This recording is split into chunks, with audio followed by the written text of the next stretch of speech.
All right, when the time starts, you may begin.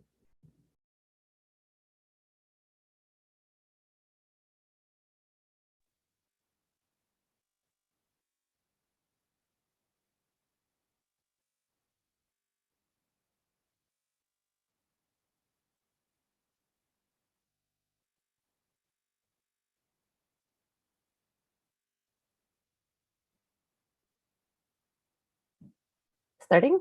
Yes. Go ahead. Okay. Hi, everybody, and welcome to Fairness and Friends, a tutorial by Fala Arif Khan, Eleni Manis, and myself, Julia Stojanovic.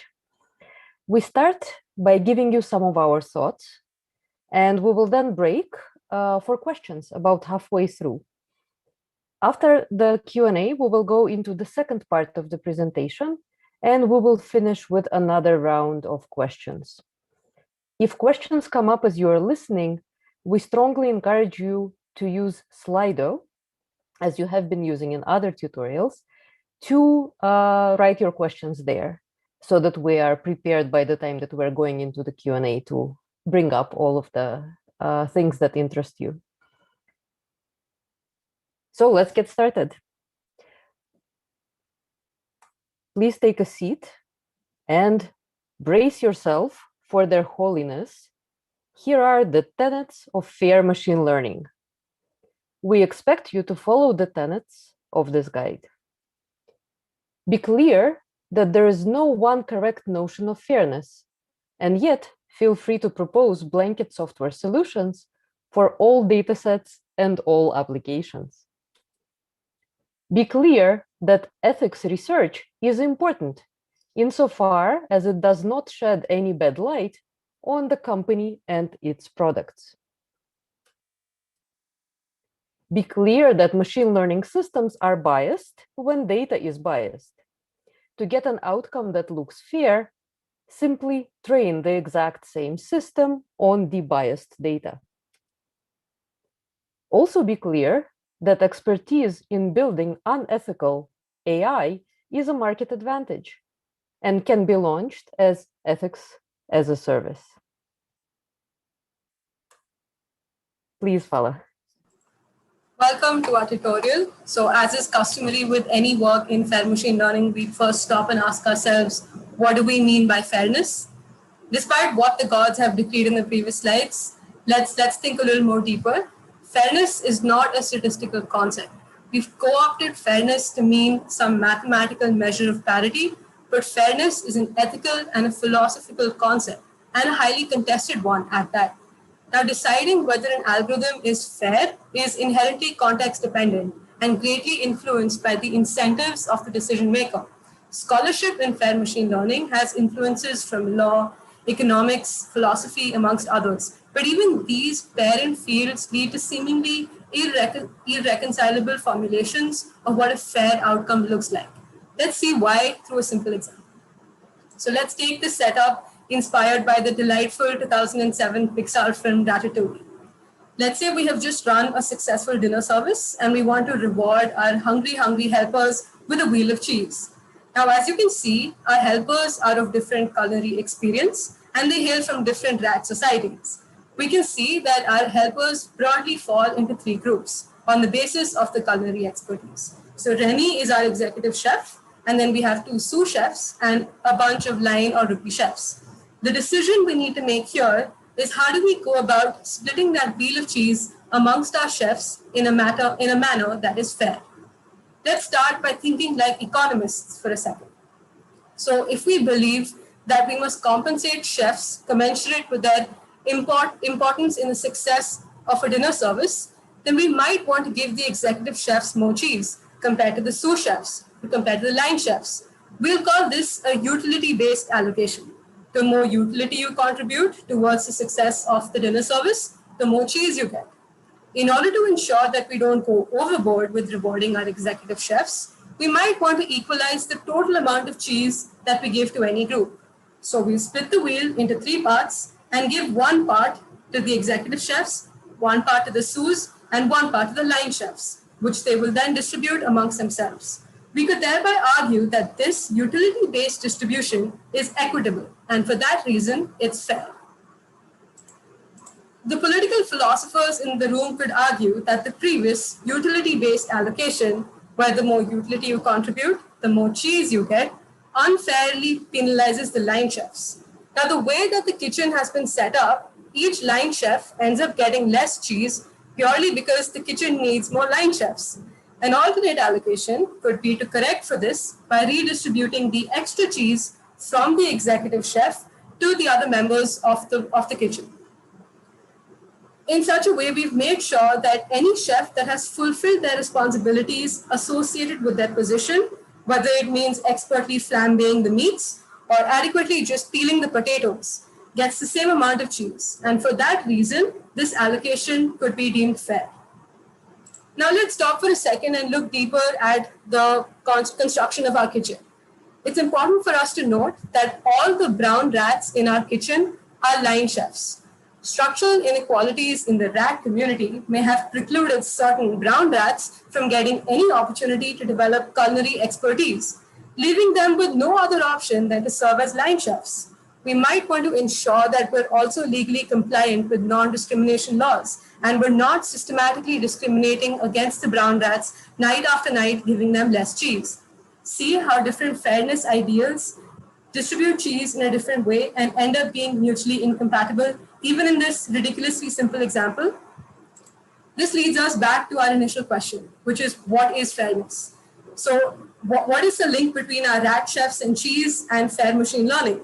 Well, we're making a critical allocation of resources, and we have plenty fairness metrics, and our inspiration is diverse and sometimes even convoluted. But since we cannot simultaneously satisfy different fairness ideals, we urgently need some guidance about which notion to apply to which context. Maybe we can get some answers from political philosophy. Has anyone seen any political philosophers around? Did someone say political philosophy? There is an interesting idea from philosophy that's entered the FAIR ML debate. It's equality of opportunity. The idea is that equality of opportunity can help us organize a taxonomy of fairness notions in machine learning. Haidari and her co-authors first raised this idea for economic models of equality of opportunity. Today, we're going to entertain how philosophers thinking about equality of opportunity can help us organize our notions of FAIR ML. So let's get started. Equality of opportunity is a big tent concept, like the Democratic Party in American politics. Democrats range from AOC and Bernie Sanders to Joe Biden to conservative Joe Manchin. And likewise, equality of opportunity comes in pretty conservative and pretty radical versions. But all EOP views have this in common. An EOP respecting society eliminates barriers to achievement that are irrelevant and arbitrary. That means that personal characteristics that simply don't matter in a given context, like baking skill or beauty or race or class in most employment contexts, don't improve your access to desirable positions in that context. And conversely, these characteristics don't hurt anyone's access to positions either. Marie Kondo here is telling you to throw away your irrelevant stuff so you can focus on the few things that spark relevant joy. We can immediately appreciate how equality of opportunity is a helpful lens for understanding FAIR-ML. Think about statistical definitions of fairness. They identify protected demographic groups. Membership in these groups is irrelevant to whether a person receives a correct classification from an algorithm or a positive classification. And as a consequence, group fairness expects rough parity across protected groups for a corresponding fairness measure. Now, EOP captures this intuition. It's devoted to eliminating arbitrary barriers to achievement. If a person's race or religion or other protected group membership poses an arbitrary barrier to achievement, EOP says no. Your race, your religion, your group membership shouldn't help you or hurt you as you pursue opportunities. In this basketball game, a fair referee shouldn't be swayed by red jerseys or blue jerseys when calling fouls. And while all referees make some bad calls, we'd expect that a fair referee would get it wrong at about the same rate for red team players and blue team players. We could be talking about EOP or group fairness here. They're that similar. Speaking of similarity, EOP also reflects the intuition behind individual definitions of fairness. So individual fairness identifies a way of judging two individuals to be similar. Put another way, only irrelevant characteristics differ between similar individuals. In an individually fair world, people who are similar, i.e. people who differ only on irrelevant characteristics, should be treated similarly. And EOP gets this. If some characteristic is irrelevant to some context, EOP expects that differences in this irrelevant characteristic won't affect people's opportunities. If family background is irrelevant to college potential, then differences in family background shouldn't affect college admissions. To get back to basketball, if Michael Jordan and Larry Bird differ only on their team's placement in the series, an irrelevant characteristic with respect to all-star scoring titles, EOP wouldn't expect Jordan to face barriers that Bird doesn't face. Given the match between EOP and group and individual fairness, is a good lens for understanding.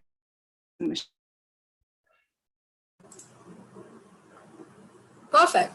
Now that we've identified equality of opportunity as an influential character in the FAIR ML multiverse, let's read through its origin story. It's the age of EOP. Let's stroll through EOPville, stopping by each village, meeting their mascots, and hearing them bellow out their mottos. Let's start with the Libertarian. The Libertarians are a deeply individualistic people, as is evidenced by the unique architectural styles of the settlements in their village on the top of your screens. Any holding of land acquired honestly without theft or cheating is claimed fair, even if it means that some people end up living lavishly in ivory towers while generations after generations of others live in dilapidated huts. Let's look at this a little more closely. So the libertarian view focuses on individuals' freedoms and liberties. So our mascot here is the Monopoly woman, whose motto to competitors is "You do you." Like in a game of Monopoly, players are free to capitalize on whatever opportunities they have access to. This could include rolling doubles and getting to move again, or picking up that revered chance card that advances you to boardwalk, provided that they gain such access fair and square. No cheating by rolling biased dice, stealing from the bank, or coercing players into making trades. All players are free to choose which property to chase.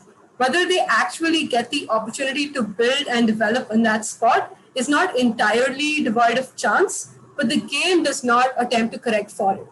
Instead, the emphasis is on players' freedoms to exercise their skills of negotiation and dice throwing. For those of us who have made foes or lost friends over intense games of Monopoly, we would immediately recognize that this doesn't seem to be a form of EOP at all. There's nothing being equalized. We've included it here to clarify that contrary to scholarship in machine learning, EOP, the libertarian view of EOP is only concerned about ensuring a very limited notion of procedural fairness. Maybe then let's walk through EOPville and look at an actual version of EOP. Let's reach formal land. The Coliseum of formal EOP has its doors open to all talents. Everyone willing and able is welcome to come fight, but you compete with what you have. No special treatment once you're in. This means that even a pauper off the street is allowed to sign up, but whether he can actually put up a fight without armor or weapons of any kind against lifers who have been brought up in the gladiatorial arts since their childhood is not something the formal point of view concerns itself with. So our mascot in formal land is a certain military sergeant who advocates see nothing irrelevant, speak nothing irrelevant, hear nothing irrelevant. Formal EOP says a competition is fair when competitors are only evaluated on the basis of their relevant qualifications. This would mean that in any contest, the most qualified person wins. This is a view that rejects any qualifications that are irrelevant to the job. Hereditary privileges or social statuses, like being an aristocrat, will not get you the job. However, formal EOP makes no attempt to correct for arbitrary privileges and disadvantages that can lead to disparity between people's qualifications. Let's take an example. Because of the way that society has been set up, being a woman might preclude you from getting certain opportunities to build your qualifications. The resulting disparity in your qualifications compared to male candidates is not something the formal view seeks to correct for. Instead, the formal view emphasizes that the decision to give you the job will not be explicitly based on your gender, and to that extent will be fair. In FAIR ML, formal EOP has been codified as fairness through blindness or fairness through unawareness, where any protected attributes such as sex or race or disability are deemed irrelevant and stripped from the data. The idea is that by removing sensitive attributes from the data, the algorithm will not take them into consideration when making its decision or its prediction. But we do have studies that have shown the limitation of facially fair approaches of fairness through blindness. Classifiers can infer group membership from redundantly encoded features. So say, even if we remove gender from consideration, our classifier could infer gender from attributes such as hair length and go on to systematically make decisions on the basis of this inferred gender. Does this algorithm still satisfy formal EOP?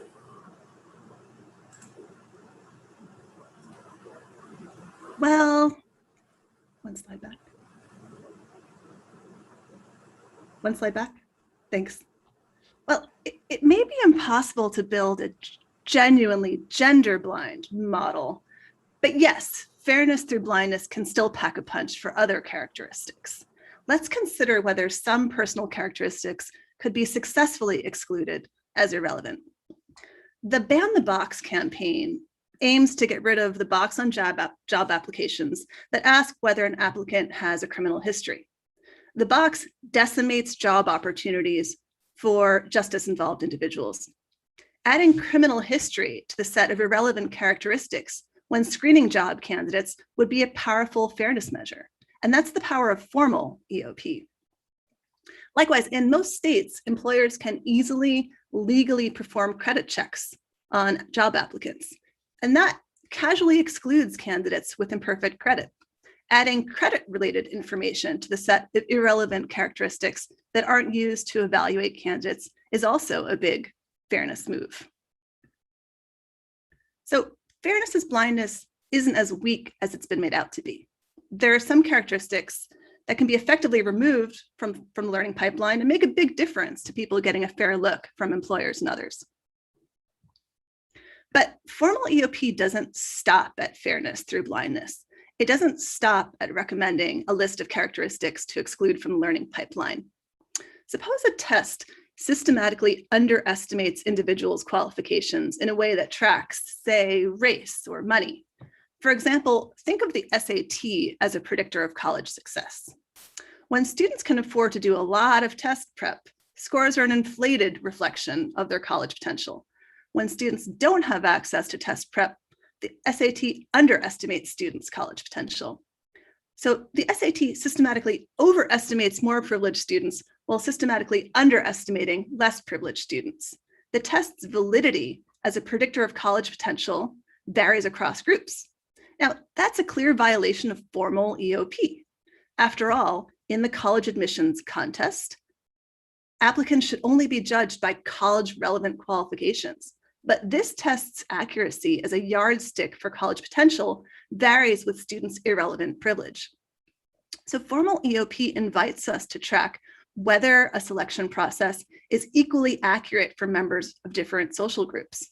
A test whose results are systematically skewed in a way that tracks irrelevant group membership is not formal EOP compliant. And this suggests additional fairness measures for formal EOP beyond fairness as blindness. These might include measures of accuracy or test validity broken out by demographic group, or broken out by other characteristics that should be irrelevant in a given context. So to sum up, formal EOP properly understood offers strong fairness guarantees. Fairness through blindness can pack a punch if we're talking about blindness to criminal history or blindness to credit history. And formal EOP includes test accuracy and test validity compared across demographic groups. We want to see rough parity here for a formally fair test. To be clear though, formal EOP won't satisfy all of your fairness cravings. And this is going to lead us to the more substantial guarantees offered in the substantive EOP kingdoms to the south of this map. So let's take a look at these formal EOP shortcomings that might tempt us towards more substantive EOP.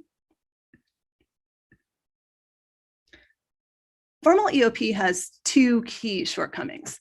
I'm going to call them the before and the after problems. To motivate the before problem, let's remember formal EOP's basic promise, what makes it so appealing. Formal EOP promises to reward individuals for their relevant skills. It ends the aristocratic practice of including and excluding people from desirable positions based on family status or other irrelevant privileges. The thing is, formal EOP doesn't meet its own standard completely. Before competitions, formal EOP lets people use whatever privileges they have to develop competitive qualifications. So for example, formal fairness is completely satisfied in a society where any child can compete to be a warrior, but only the children of warriors get enough food and training to win the competition to be a warrior. That's Bernard Williams's famous example. To give another example of the before problem, formal EOP is completely satisfied in a world where billionaire industrialist Tony Stark can use his vast wealth to outfit Iron Man with stupendous armor. The ensuing battles can be formally fair, but the deck is stacked in favor of Iron Man. So in sum, because people can use their arbitrary, morally irrelevant privileges to prepare for formally fair competitions, these arbitrary characteristics weigh heavily on the outcomes of formally fair competitions. Formal EOP doesn't stop actual gains from being distributed along the lines of privilege and disprivilege. And this undermines its promise that only relevant skill should be rewarded. Formal EOP also has an after competition problem. After formally fair competitions, winners are set up for even more success. You win the competition for a job. Great. That leads to more training and more job experience, and it makes you more competitive in the next formal EOP competition for jobs. This snowball effect also makes losers lose faster. Suppose a formally fair algorithm evaluates you for a loan, sees your bad credit, and gives you a loan at a usurious rate, 5 million% interest. That makes it very hard to pay back the loan and easier to default. Defaulting makes your credit even worse. So the next time the formally fair algorithm takes a look at you, it'll give you an even worse loan based on your worse credit score. This is the snowball effect. Formal EOP compounds both privilege and disprivilege. Let's put together the before problem and the after problem. In the real world, outright discrimination leads some people to enjoy opportunities that are denied to others. Say, for example, in one corner of the investment banking world, women aren't offered the professional opportunities available to their male colleagues. As a result, women bankers amass fewer competitive qualifications than their male peers. They have fewer responsibilities, smaller portfolios, and slower promotions. Now, let's halt the discrimination for a moment and plunk in a formally fair competition for the job of big banking boss. Due to the before problem, formal EOP lets candidates convert their privileges into qualifications in advance of the competition.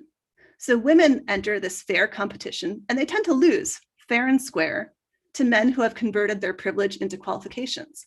Women simply have less competitive qualifications than men on average. Now add in the snowball effect. Over time, women fall further and further behind in formally fair competitions, simply on the basis of their lesser qualifications. Now, over time, and this is the key point, Gender-based differences in actual qualifications appear to explain the disparity between men and women's outcomes in investment banking. The initial discrimination against women has receded from view. Liz Anderson calls this discrimination laundering. As she puts it, with respect to racial discrimination in on-the-job training is illegal, but discrimination on the basis of differences in human capital due to differences in on-the-job training is not. The key takeaway is that formal EOP can't fix these problems. For all of its power comes from measuring people's actual qualifications accurately and from excluding irrelevant information. The problem we've just put our finger on is that women, racial minorities, and others who face discrimination have lesser opportunities to develop qualifications. To address the problem that our society underinvests in developing the qualifications of some people, especially disadvantaged and marginalized people, we need substantive EOP. Fala's going to take you through a tour of substantive EOP in the FAIR-ML literature, then I'll suggest a different way of thinking about substantive EOP. But before that, let's pause for a question break. Thank you very much, Fala and Eleni. We have received several questions already on Slido. And for those of you who did not yet have a chance to ask a question, please submit it and we will respond to it. The first question is from Amanda. She says, I'm trying to distinguish libertarianism versus formal EOP. Is it correct to say that a libertarian might allow gender to be used in a job application, even if it's irrelevant? Fala, please. I can take one. So the answer to that is yes. The libertarian perspective would advocate that the same procedure be applied to men and women, but we can still take gender into account. Whereas the formal point of view would first question whether gender is relevant or not relevant to the position, and then decide whether to consider it or not. So the libertarian view is not trying to equalize anything. As long as the same procedure is being applied to all candidates, it's okay. Now, the formal point of view, which is, I think, leading to the next question, which is about what is irrelevant and what is relevant. If gender is considered relevant, it would be taken into account. Eleni, anything to add to this? And I'll then read the next question. Okay. So the next question is by Joe, who asks, how does one define an irrelevant characteristic, in quotes? For example, SAT scores likely still have some predictive power on college performance. Does the fact that there is some way in which an irrelevant characteristic can leak in invalidate the entire characteristic? And if so, it seems really hard to get a set of truly relevant, in quotes, characteristics only. How can we address this problem? And let me go to Eleni first for this. I'll give this a try. So in this context, the irrelevant characteristics would be something like how much money your family has. And when we say irrelevant in a philosophical context, we're talking about morally irrelevant, arbitrary. So there are some things that you might think should have no power over college admissions. One might think that, morally speaking, things like race, class, sex shouldn't have a bearing on whether you're admitted to college.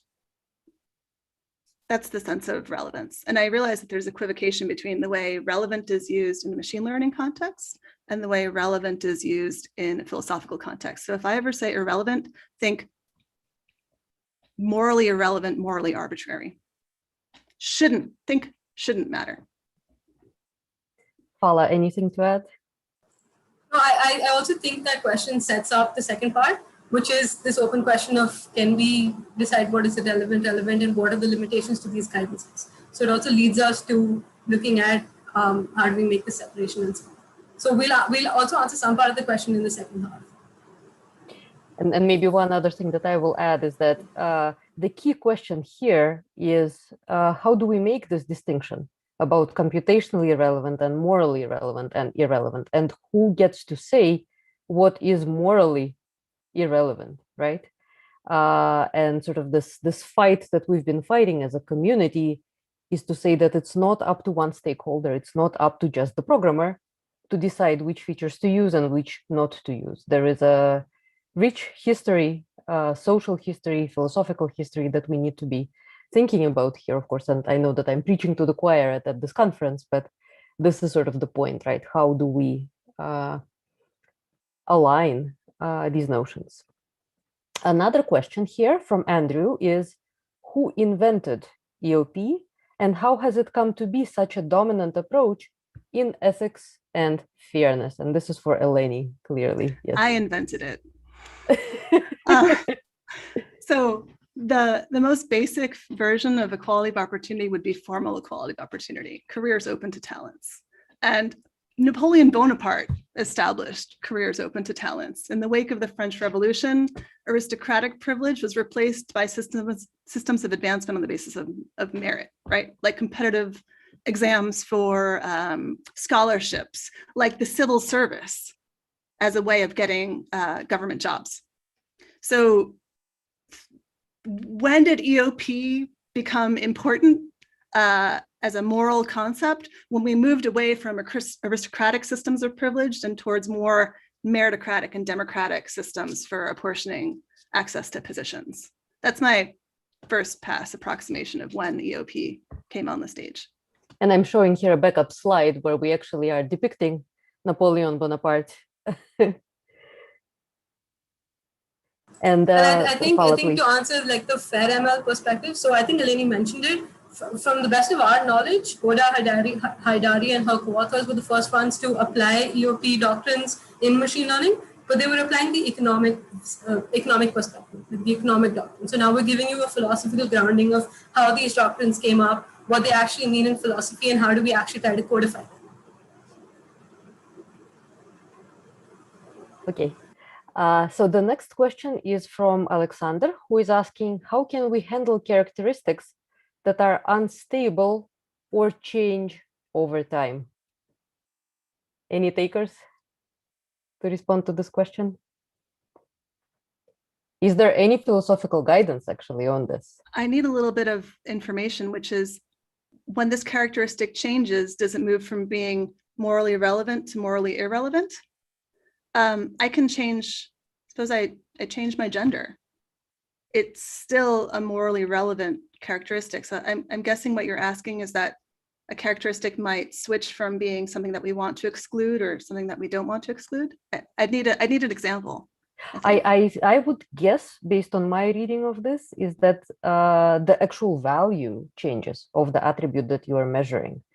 Although, Eleni, your question is a very interesting one, right? When characteristics move between categories, so to say, what happens? But what would happen if someone's SAT score changed for the better or for the worse, let's say? Would there be anything that we would need to question in terms of the philosophical background here? I don't have any guidance there. Okay, so great question. We'll think about it. Thank you for the question. Anything else? I'm not seeing any other questions on Slido. So please don't be shy. We will be sure to leave enough time at the end of the tutorial also to once again come back to the notions that we have discussed in the first part, and of course to discuss the new material that we will present. So with this, I'm handing this back to Fala, I believe, or Eleni. Yes. Okay, so welcome back after a short break in the questions. So a recap of what we've seen so far. We strolled through the first half of the map. We went through Libertyville, we went through formal land. We've seen how formal EOP is codified as fairness through blindness, and how despite its shortcomings, it can actually pack a powerful punch when codified. And we've seen examples from real life, from how it's been operationalized. We've also seen the limitations of formal EOP that have motivated us to look at a more substantive point of view. So now we come to the second half of the map, which is after that little, the walls, not the Mexican wall, but the substantive wall between the two perspectives. And so now the idea of substantive EOP is that people should be provided genuine opportunities to build qualifications, so that at the point of competition, they have a fair shot at success. So we'll only look at two specific versions of substantive EOP that are particularly influential in fair machine learning. And the first one of the two is Rawls's fair EOP. So zooming into Rawls's bouncy castle. So here stay the Rawlsians in their bouncy castle of social security. And as you can see, strategically placed trampolines are abound in this castle, which means that no matter people's starting point in life, children with the same talents and willingness to use them must have the same opportunities to propel themselves up to success. So let's try to unpack that a little bit more. So the mascot for Rawlsian EOP is Rawls himself. And Rawls's Fair EOP says that all people, regardless of how rich or poor they are born, should have opportunities to develop their talents so that people with the same talents and motivation have the same educational and employment opportunities. Rawls wants to ensure that your privilege at birth doesn't snowball into a lifetime of privileges that allows you to outcompete kids whose disadvantage at birth has led to compounded disprivilege. So the motto here is equally talented babies must have equal life prospects. And the image on your screen is what we're calling Rawls and Adam, or we're calling it Rawls and Jared, Rawls and Jamal, Rawls and Karen, which is Rawls peering into the mind of a child and trying to understand their native talents and their ambitions. And the idea here is that he, after having understood a child's talents and ambitions, Rawls would like to provide them with the opportunities to build whatever qualifications they wish to build and provide them access to these developmental opportunities. So let's look at how Fair ML has viewed this. So Rawls's view from the philosophical point of view is targeted at developmental opportunities, which is access to opportunities to develop qualifications from childhood onwards. But in fair machine learning, we've reinterpreted this to mean that at the point of the competition, we must measure candidates on the basis of their talents and motivation, recognizing the fact that candidates have had unequal access to build those qualifications in the first place. Now, popular codifications of Rawls's Fair EOP include statistical parity from Dwork and co-authors and equality awards from Hart and co-authors. But the idea in these codifications is that we assume that talents and motivation are equally distributed amongst subpopulations. With this assumption, and assuming that competitions are won on the basis of these talents and motivation, we would assume that subpopulations would have the same success rate as any other. Since our talents and motivations are equally distributed, and competitions measure those talents and motivations, it would be enough to ensure some sort of parity in success rates across subgroups. But if we think back to what we've told you about Rawls, about how he wants to peer into the mind of a child and set up opportunities over the course of a lifetime such that the person can build relevant qualifications, we realize that these codifications are not in the true spirit of Rawls. Because at the point where fair machine learning comes in, which is at the point where an algorithm is making a decision, it's already too late to provide people with these opportunities to build qualifications. Right? So what Rawls intended to do was to provide developmental opportunities before competitions, whereas what we've codified is a measure of how equitably the competition distributes opportunities in advance of later competitions.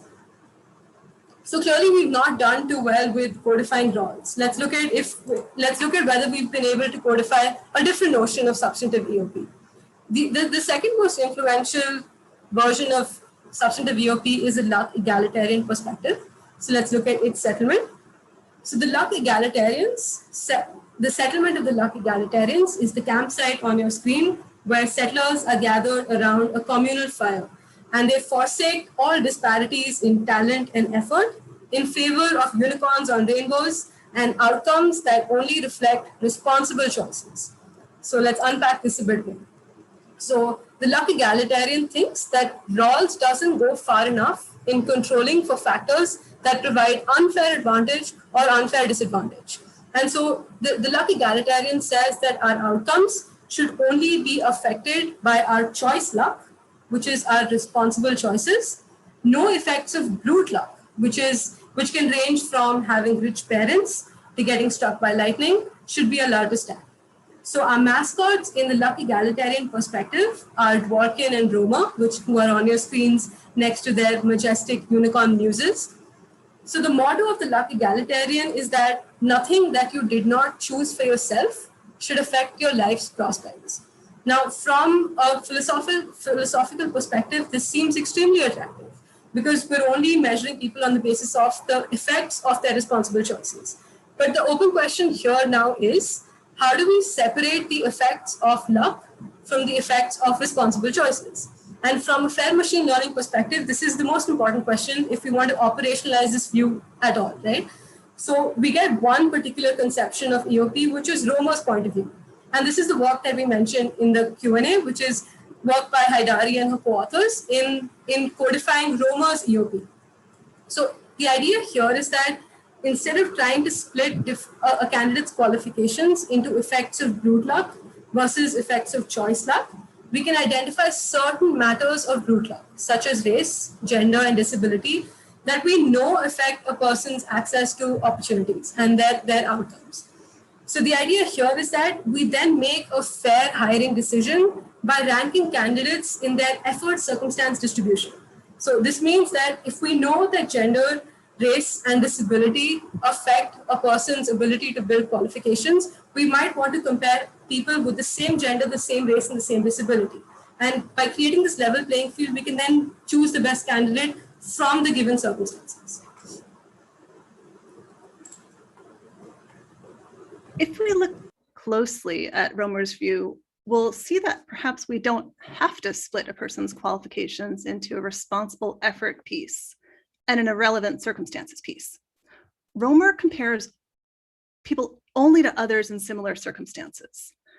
He's effectively controlling for irrelevant circumstances. So apples are compared to apples, oranges are compared to oranges, and bananas are ranked relative to bananas. And I got minions into the slide deck. Thank you, Fala. This is a smart view. Romer has a really smart view. It recognizes that people's effort is affected by their circumstances. And it doesn't require the unintuitive idea that we can prize apart qualifications due to effort from qualifications due to circumstances. But Romer's view comes with a cost. It creates an apples and oranges problem. How do you compare and select among the top scoring apples and the top scoring oranges? No guidance from Romer. He doesn't provide a complete answer to the question, what would a fair ranking of candidates be?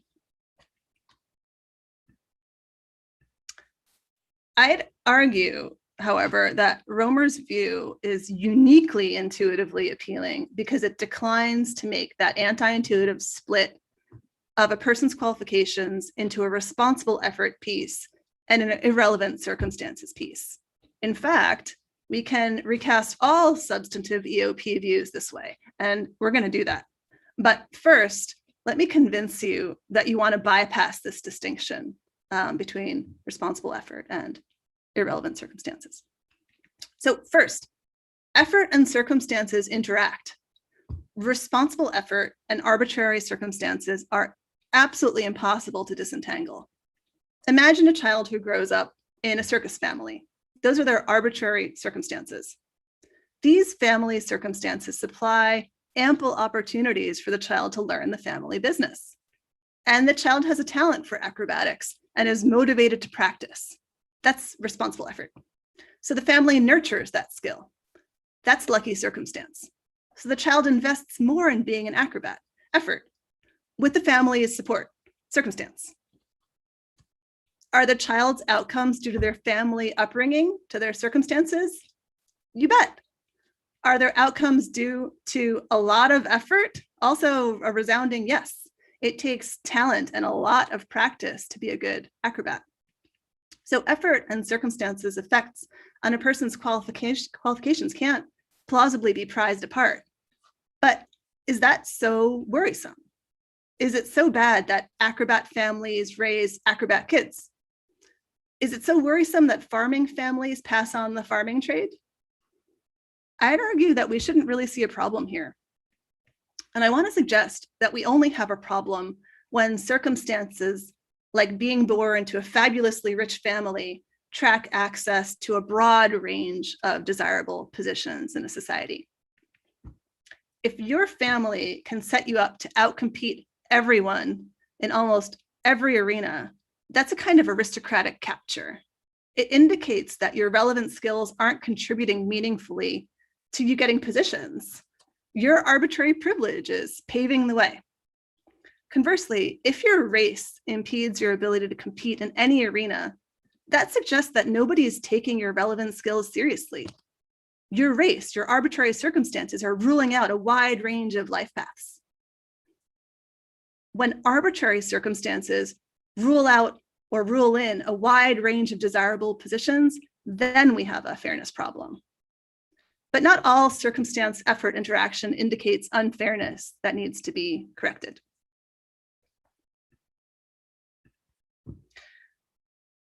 Second, there's a second reason to get substantive EOP away from splitting a person's qualifications into an effort piece and a circumstances piece that we shelve. From an employer's perspective, good hiring decisions depend on evaluating all of a person's skill, not just the part that they're properly responsible for. From a bank's perspective, good loan decisions depend on evaluating all of a person's creditworthiness. From a court's perspective, good parole decisions depend on evaluating all of a person's reoffending risk. If we insist that substantive EOP pay attention to only part of a person's qualifications, we're putting fair decision-making on a collision course with good decision-making. Employers, for example, need actually qualified candidates, not candidates who would have been qualified under different circumstances. So the further that substantive EOP's counterfactual assessment of a person's qualifications diverges from a person's actual qualifications, the less value those assessments have to employers, lenders, and decision makers. And that's the second reason to try to get away from the effort circumstances split.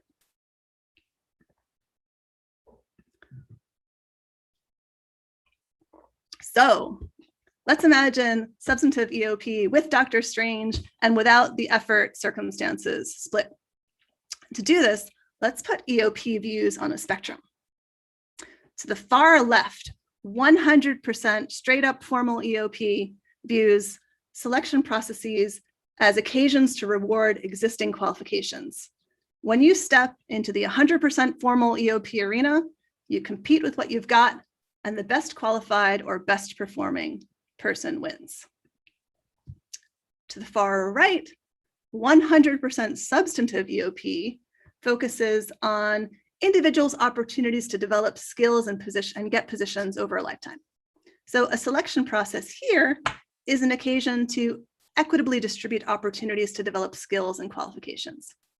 In the actual world, privilege begets more privilege, and our society underinvests in developing the qualifications of some marginalized groups. But in a 100% substantive EOP world, every hiring decision, every loan decision, every school admissions decision, and so on, is meant to invest in people's qualifications and life prospects in an equitable way. Here's a quiz. Does Dr. Strange lean towards formal or substantive EOP? Is Dr. Strange a formal guy or a substantive guy? Dr. Strange is a substantive guy. He has universal awareness. He can see the past and the future, and he sees how a decision, a hiring decision right now, provides developmental opportunities going forward, and he sees how candidates' qualifications now have been shaped by their privilege or disadvantage in the past. So Dr. Strange has many powers, including fairness. So get back to the spectrum.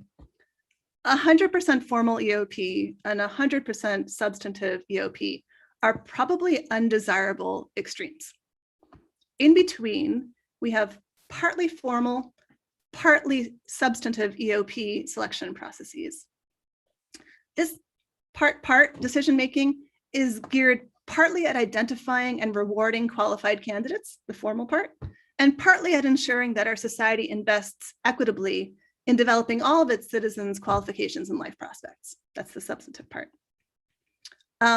Let's pull the slider across to where that red dot is, almost all the way to the substantive side where the red dot is. And let's consider what a hiring decision governed mostly by substantive EOP fairness might look like.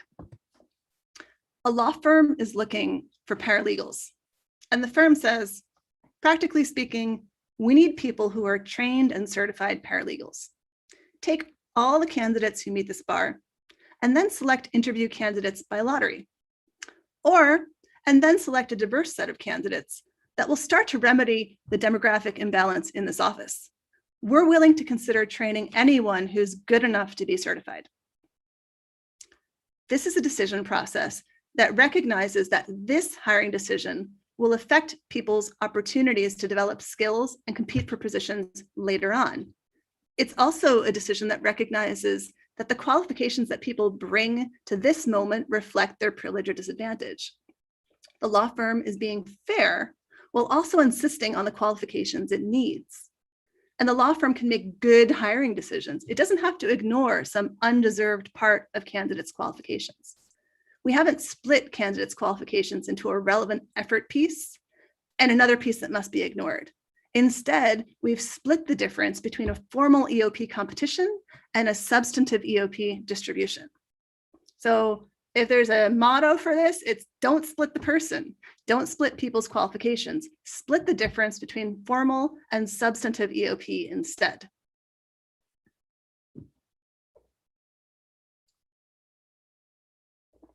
Okay, so the FairML crowd has made a big deal of impossibility results, which show that various fairness measures can't be satisfied at the same time.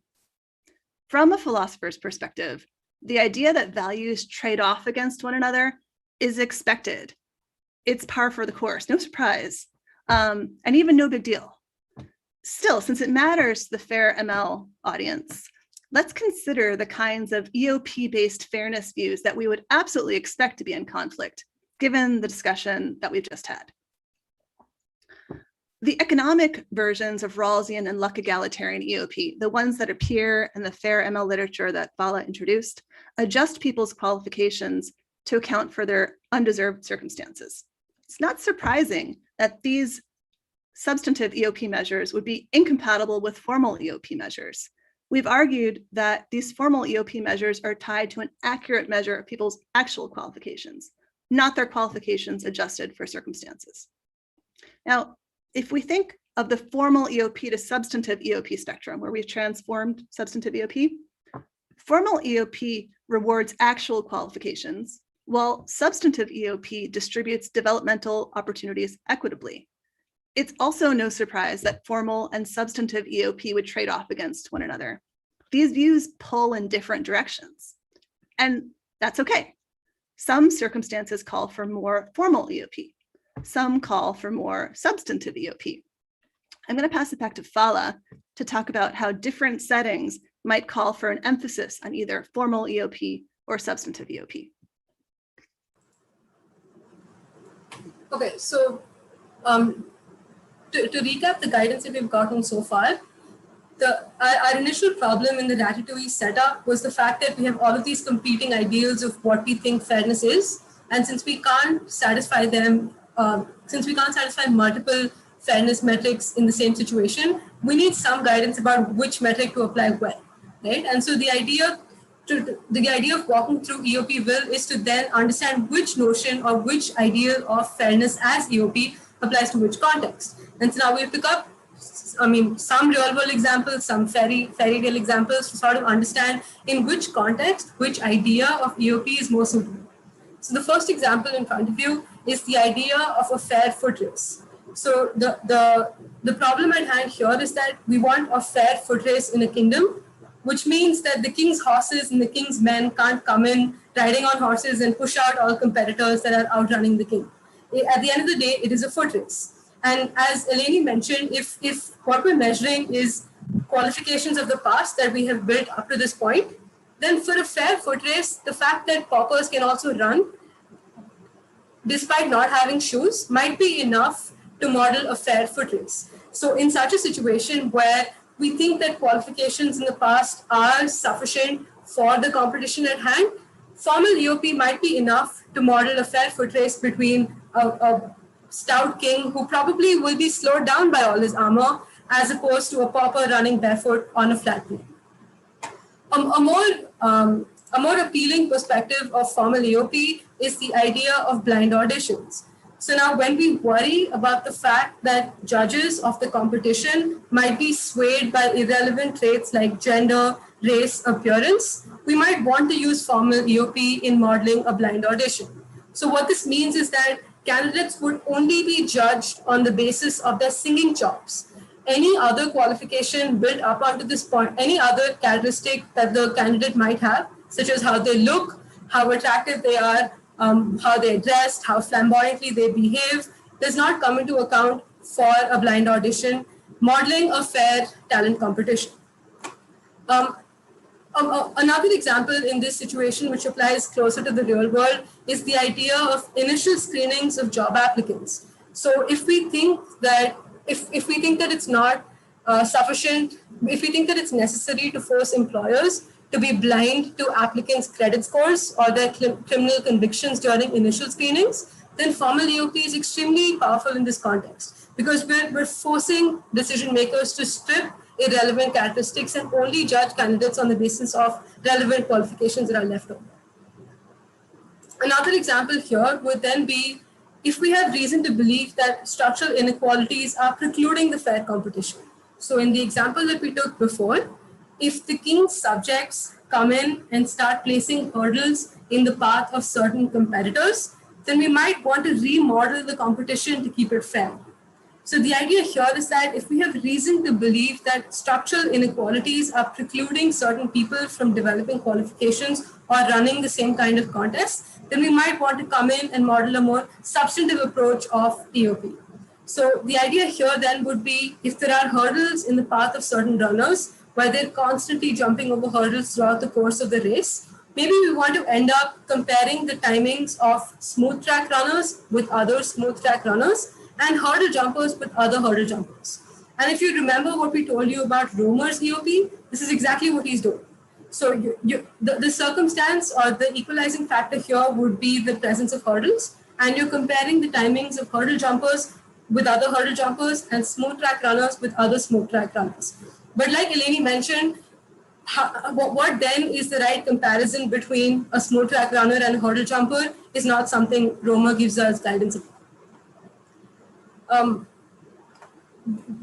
One important point to emphasize here is the fact that the substantive approach is desirable in order to ensure that we don't end up inflicting a Sisyphean struggle upon certain candidates by overlooking the disadvantage that they've had relative to their competitors. So let's say in the formal EOP Coliseum that we saw, right? We're allowing anybody off the street to come in and compete. And we're applying the same process, which is the competition applies to them all. But given the fact that people off the street have not trained in combat, or people off the street do not have armor, or people off the street do not have any amount of muscle ability, right? Formal EOP might not be sufficient to model a fair competition. And so this idea of a Sisyphean struggle leads us to look at a more broader perspective of EOP in fair machine learning as well. So the idea here is that inequalities of birth can mean that some people are just cut off from certain opportunities. And from a philosophical point of view, the equality of developmental opportunities is about making sure that people have comparable opportunities to hone talents. What matters at the end of the day, from the view of justice, is that people have genuine opportunities to realistically build qualifications and achieve their goals, and not merely formal opportunities to compete for the job. So in the example on your screen, in the context of a track and field competition, access to developmental opportunities would mean getting access to equipment, having trainers, having a coach that teaches you how to run, or that builds up your muscle definition. And think about it, no matter how natively talented one is, even if they're a chess prodigy, for example, without giving them genuine opportunities to build qualifications, we might end up having a Beth Harmon running up against an Allyson Felix. And Beth Harmon in this situation might be incredibly natively talented, but she has no realistic shot at winning this opportunity, winning this competition, or even placing competitively. So this is a distinction between EOP, equality of developmental opportunities, EOP over a lifetime, and EOP at a decision point. And as we mentioned while discussing substantive EOP, fair machine learning's focus has been very narrowly towards the last one, which is EOP at a particular decision point. But we might want to broaden our horizons. It might be worth exploring fairness over the course of a lifetime, where we want to ask the question, do people have comparable, equal, or equally desirable sets of life opportunities available to them? Does EOP compound over the course of a lifetime? As Eleni mentioned, substantive EOP is a view that models the distribution of developmental opportunities. So we might want to look at this compound effect of EOP over the course of a lifetime. Or in case we're not able to model this, do we just end up snowballing a disadvantage of birth into a lifetime of disadvantage? So that essentially is the end of our EOP, is the end of our friendship with EOP. And you're probably an expert on EOP given the amount of time we spent on it by now. Are you ready to make more friends? So the next thing that we do here is look at broader notions of justice. So our stroll through EOPville has shown us a range of interpretations of fairness as EOP, but it might be worth asking the question, is fairness all that is required for an algorithm to be just? So let's look at a broader theory of justice, which is Rawls' theory of justice. So the sketch on your screen is Rawls's original position. Rawls's theory of justice sandwiches his EOP principle between two other principles that must also be satisfied for a democratic society.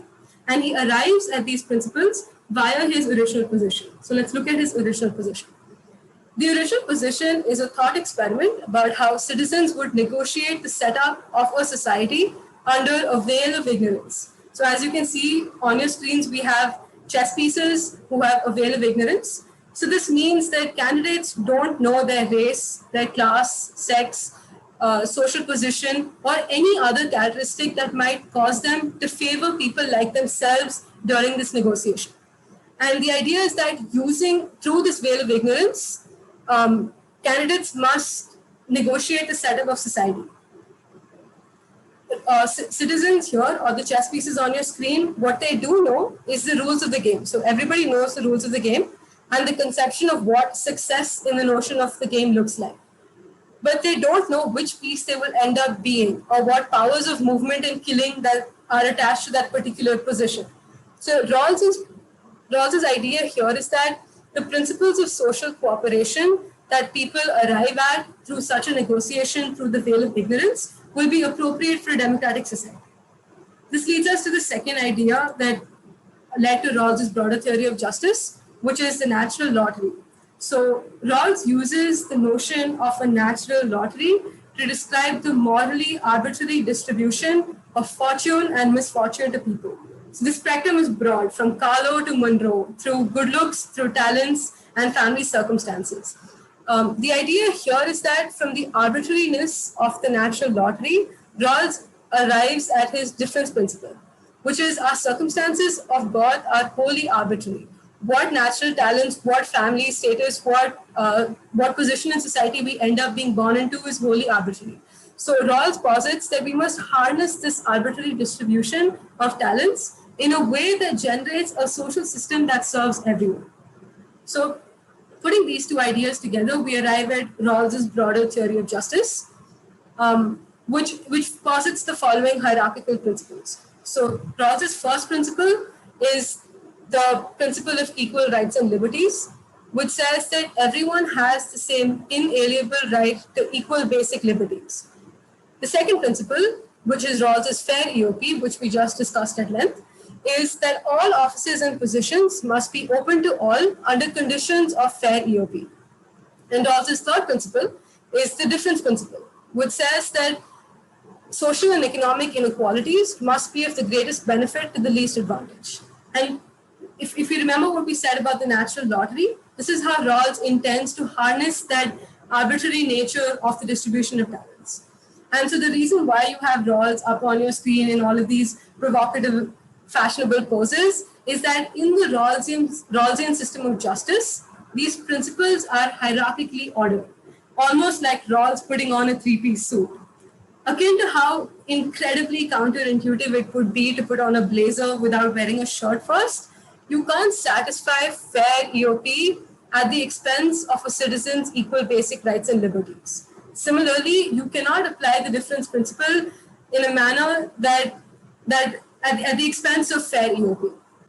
And this is a helpful lens through which we can view the broader impact of algorithmic decisions beyond just satisfying that one notion of fairness as EOP.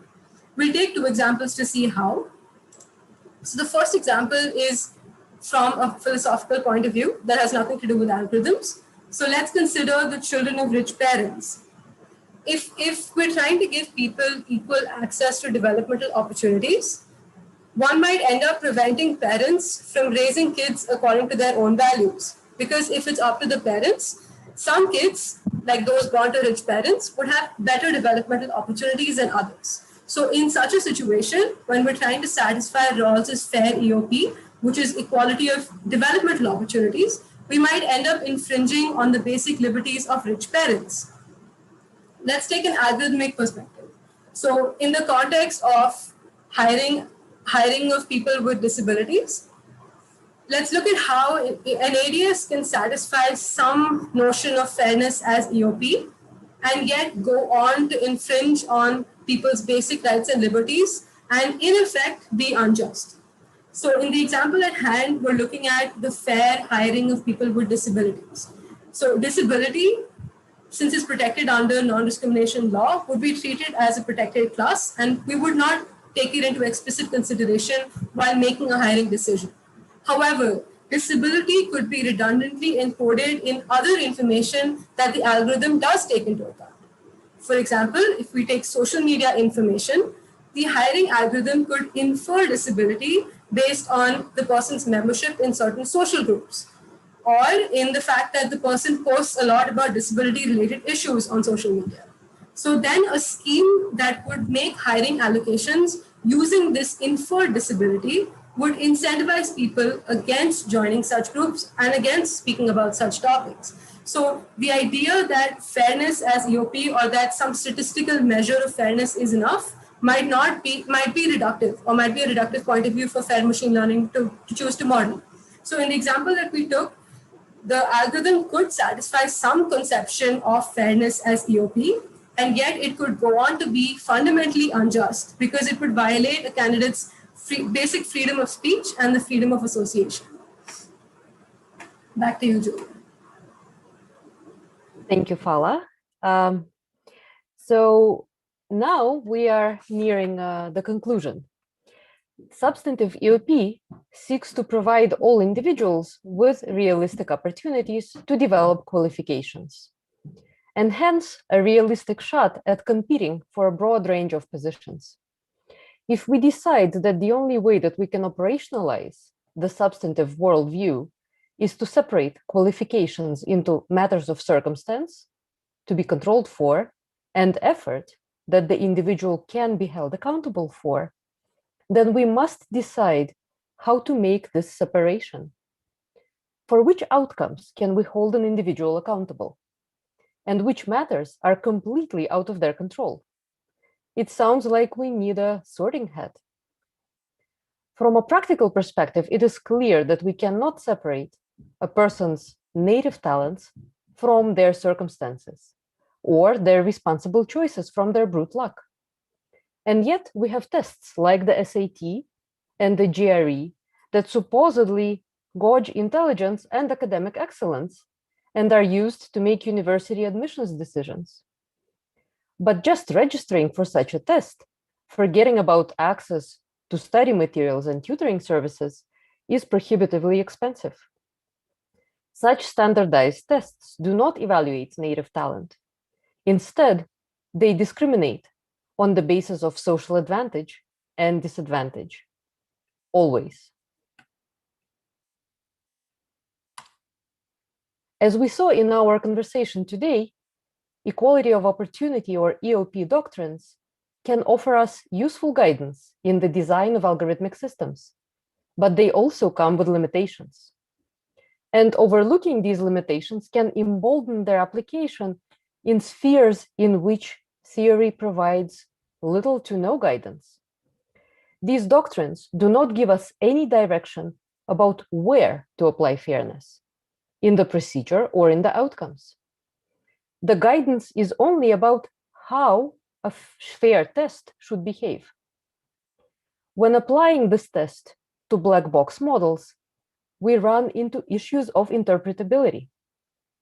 And we can only infer details about how a test is behaving by looking at the input that the algorithm consumes, and then systematically studying the outcomes for a variety of candidates, a variety of inputs. And so the fairness, non-discrimination, justice, equality that you asked for is in this box.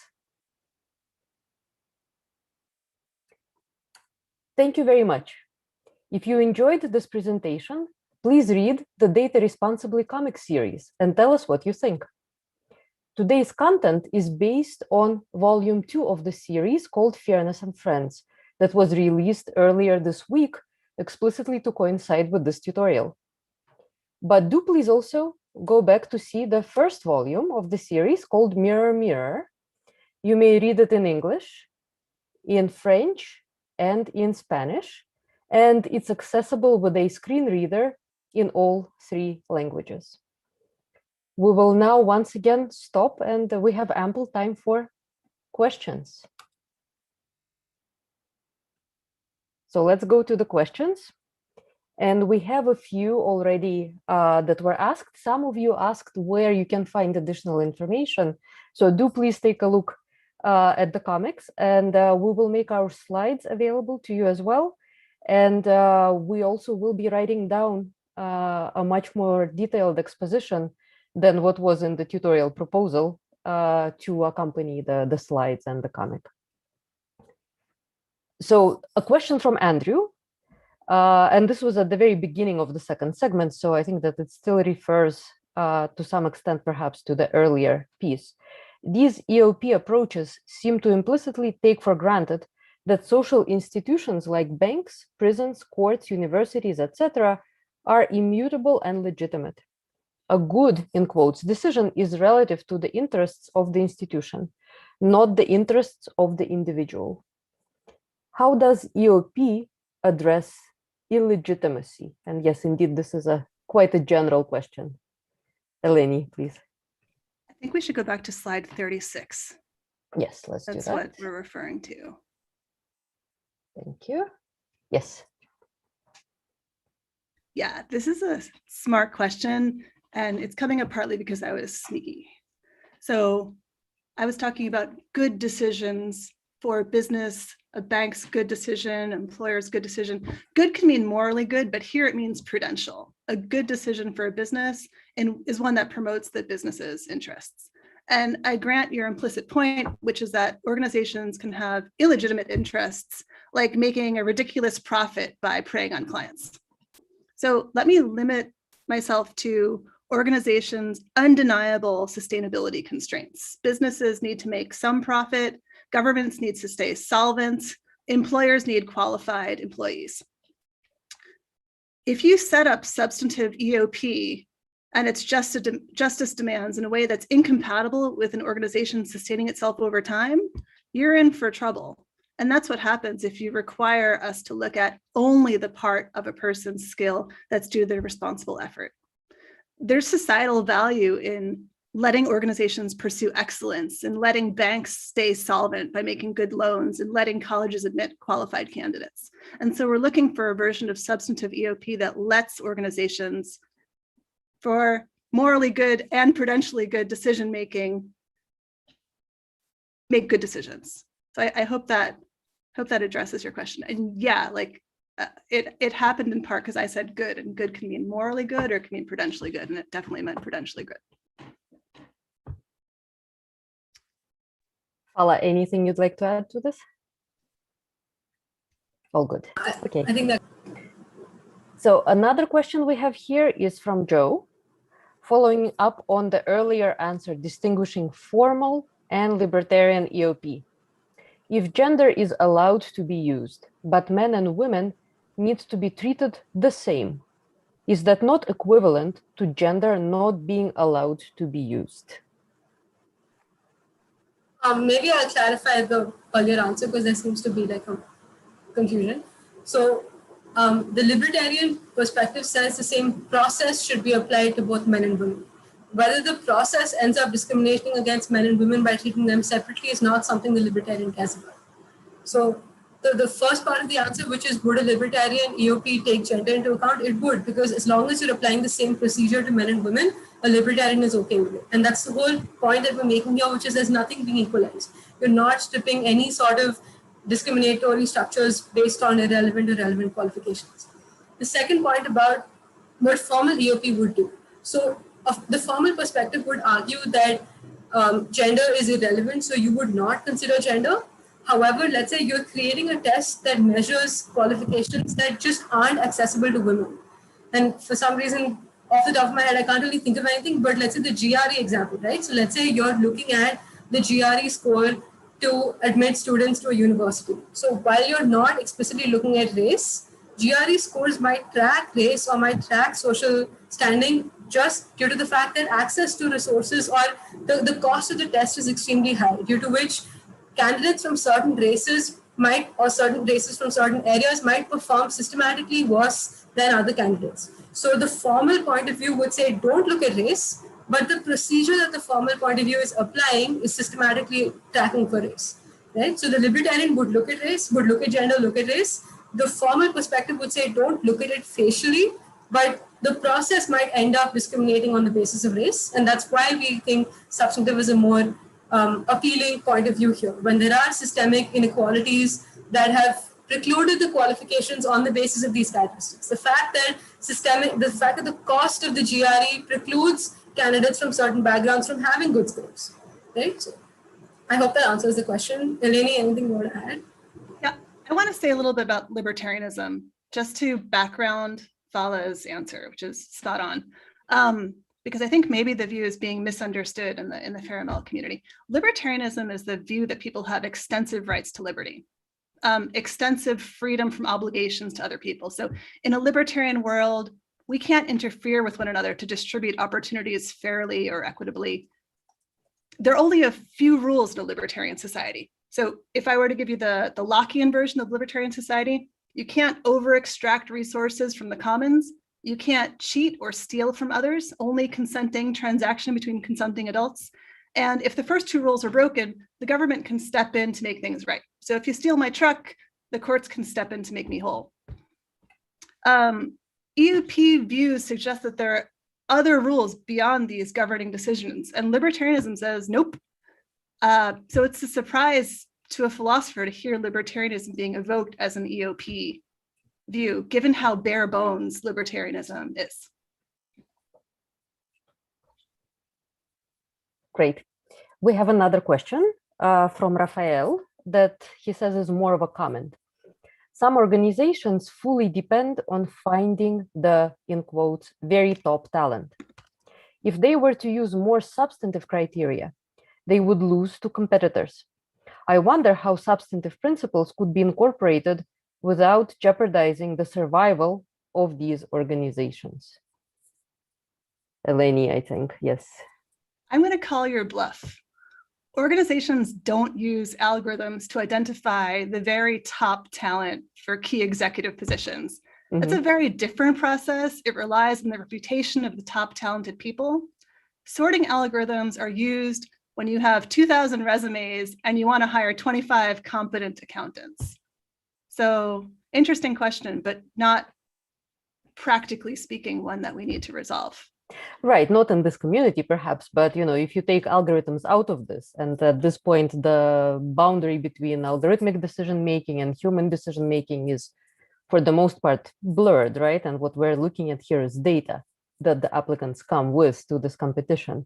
Then I think Raphael's point is it still stands, right? Yeah, theoretically, it's a theoretically interesting question. But what I'm saying is that practically speaking, if you're saying something like, I can't afford to do substantive EOP, I can't afford to build it into my algorithm because I really need to identify the very top talent. What I'm saying is that I suspect you're not using algorithms in the first place, because if you're looking to fill just a few spots with the very top talent, it's unlikely that you're using an algorithm. An algorithm is for people who have tons and tons of resumes and need to sort them fast. And this is how awesome we are. We have a philosopher who actually invokes practical concerns, right? That's right. Philosophers are really known for being practical people, right? Exactly. Okay, so we have a few more minutes, but I don't see any more questions on Slido. We're happy to hang out here some more and to maybe chat some more. Is there anything else that Fala or Eleni, either one of you would like to elaborate on or leave us parting thoughts for folks? Just to give people another opportunity to ask questions. If not, we can give everybody back their 10 minutes of the day. Fala, anything you'd like to add? Just from like the computer scientists in the room, I mean, one of the computer scientists in the room, I think the idea, like, there are a lot of open questions that still emerge from these doctrines, which it's hard. So the example of apples versus oranges, right? How do we even codify, how do we find a relevant way to compare apples to oranges is still an operational question. So how do we do this? And let's say even Rawls's emphasis on developmental opportunities, right? How do we even model that? How do we know which features that we're looking at causally affect people's qualifications that we end up looking at, right? So there are a lot of open areas for how do we operationalize this. But I think one takeaway that at least I would hope for from this is there are limitations to what these doctrines are saying, and applying them and saying that they fix the problem is solutionism, essentially. You're not solving the problem, you're creating new problems, right? So that's kind of why we also included libertarianism. Libertarianism is not a version of EOP, and it doesn't give us any guidance on how to create EOP at all, right? So I think one takeaway from here would be the questions that we're not able to answer, the questions that are still in your head about how would you codify this, very much stand. So we're getting guidance about what to apply where, have some intuition of which notion of EOP philosophically is relevant in which context, but codifying it still is a very big open question that we still have to go back to work and do our work. I think that for me, that was the motivating idea. And I think that would be one takeaway that I would want participants to go. Great, Fala. Eleni, we have another question. So if you'd like to give some more remarks, and then we can go back to the question or whatever you prefer. Sure. So the question is, how does EOP relate to affirmative action? Right. Well, as we've seen, substantive EOP is compatible with affirmative action, in the sense that if you go back to the firm that's hiring paralegals, and it requires that every candidate be above a certain bar of qualifications, beyond that, you might pursue, for example, diversity in your class. I would also say that formal EOP, when strongly applied, will help you recruit can help you recruit a more diverse class of candidates, because you're looking for a test to be valid across groups. So you don't dismiss individuals just because a test doesn't work well for their social group. But I'd be, in the first place, more inclined to say that a view that has some substantive EOP in it is looking to equitably distribute opportunities, which is compatible with the affirmative action ethos. Great. We have one more question here. Akshay is asking, what are some alternatives to incorporate substantive EOP in FAIR-ML, apart from statistical of odds, equality of odds? So maybe clarifying the question. So statistical parity, which was the fairness to unawareness, which was inspired by Rawls, and then equality of odds, which is EOP in supervised learning by Hart and co-authors. So from the top of my head, one approach to this would be causal inference counterfactual questions, right? Because we're asking what the qualifications that a person has at this point in time. What are the underlying societal structures that precluded them from getting these qualifications or not getting these qualifications, right? So I think the counterfactual kind of fairness modeling would be a nice way to start looking at how to model the substantive point of view. And the other paper that we mentioned for the substantive point of view is the Haidari paper, which does a really good job of operationalizing Romer's EOP, but we're still left with the same question about, okay, we can rank candidates amongst others of the same circumstance, but now how do we compare candidates. So in a situation like the one the example that Eleni gave, which is we're trying to hire at, let's say, an entry-level position where anyway we will teach people the skills of the job, we might want to use Romo's perspective, which is diversity in hiring. So you take the best candidate amongst candidates of different races, genders, and so on. So those are some other formulations, and one approach to formulating this more principally would be like counterfactual frames. Great. So I'd like to actually respond also to two new questions that we just got and to respond to them together. One of them is from Joe, who says, how do we translate these ideas into machine learning systems? An ML system is blindly optimizing for some criterion, but it seems impossible to reduce these frameworks into an objective function, says Joe. And Dylan says, is there one recommendation you'd like practicing computer scientists to walk away with today? Appreciate your time and talk, and can't wait to see the comics. Thank you for the compliment, Dylan. So the reason that I would like to take these questions together is, in fact, to go back to this slide here, which in some sense is my favorite. And to me, the answer to the question of what is fair is what can you explain? What can you make explicit? What can you make transparent? And so I think that we as practicing data scientists and as other stakeholders in this ecosystem, as business leaders, for example, as people who are defining some of the goals for these systems, we have to think, have to step outside of this black box of machine learning systems. We do have to think about the broader societal context and other disciplines that have considered this context. And to work very hard, and it is very hard, to try and map these philosophical and social ideas into the systems that we develop. I'm more than happy, Joe and others, to also connect with all of you offline to give you pointers to some of the educational materials that we've been developing specifically for data scientists and computer scientists who are entering this field. And to Dylan's point, for me, really the biggest takeaway from this collaboration with Fala and with Eleni has been that, and generally the work that we've been doing on the comic series has been that we really need to start thinking about these questions as people. And for that, in my mind, it's really required that we think and appreciate the humor, the discretion, the appreciation for artistic expression that we as people bring to the table and that machines simply just cannot have, right?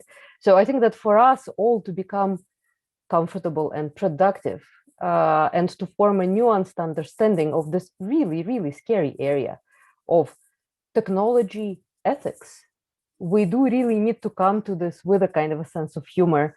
And we hope that the comic book is going to bring this message home for all of you and that you will enjoy it.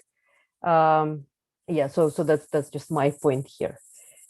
Let's look at ourselves with a bit of a sense of humor, laugh at ourselves, and then relax about these problems and actually move towards solving them more productively. There's another question here.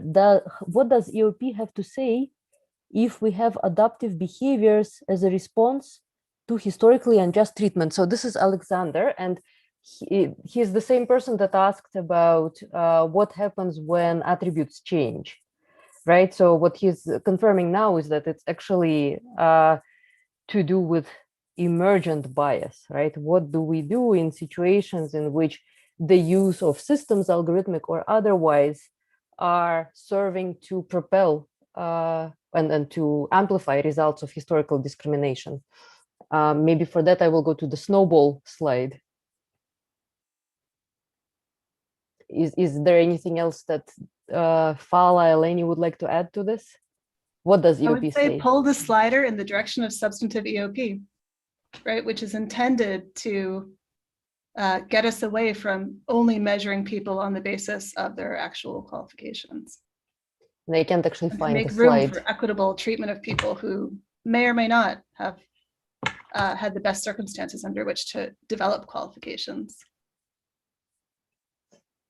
Yeah, I can't find that slide, but you'll be able to find it. The snowball Fala, It's please. 24, Julia. 24. Slide Thank 20. you. No, and I think in addition to like the snowball problem that Eleni brought up, I think that was the idea of like a broader view of fairness, which is slide 43. So we know that uh, the outcomes of these algorithms incentivize people to behave differently than they were probably behaving at the start. Right? So we know emergent biases creates like a whole set of new problems. But that's kind of why we should look at modeling EOP over a lifetime, which is like a compounded view of you gave someone a developmental opportunity, now what are their qualifications and so on later into the future. Right? So that's one open area of research that we hope to identify in this work, which is how do you model the effects of the effects of providing someone a developmental opportunity or the effect of not providing someone a developmental opportunity. The fact that they might want to present themselves differently. Right? So that's one open area of research that we thought would be interesting, which is to look at this life cycle view of EOP, not just at the point. And we explicitly call this out, which is fair machine learning is looking at the point of the competition, how do we hire the best candidate or what is the best decision to make. But EOP and this entire political philosophy doctrine is like a lifetime view of how society is structured, how people get access to opportunities, how they build their qualifications, what are the outcomes that they get because of those qualifications. And so I think we also need to take that broader view. And I also want to add that in the comic, we speak in the second volume, we speak about things other than EOP. And one of the areas that we cover is Nissenbaum and Friedman's classification of bias into pre-existing, technical, and emergent. And so please take a look at that, what we have to say about that. And of course, it's much, much more difficult to deal with emergent bias, much more difficult to detect, to say something about, right? Because we are opening the box now. The scope is much, much broader, but this truly is the challenge. We're out of time. I believe. Any closing thoughts from Fala or Eleni? We're all good. Thank you, everybody, for sticking with us through the hour and a half. And please be in touch. Please let us know what you think. And stay tuned for additional volumes of the comic and for more writing on what we covered here today. Thank you. Thank you, guys. Thanks very much.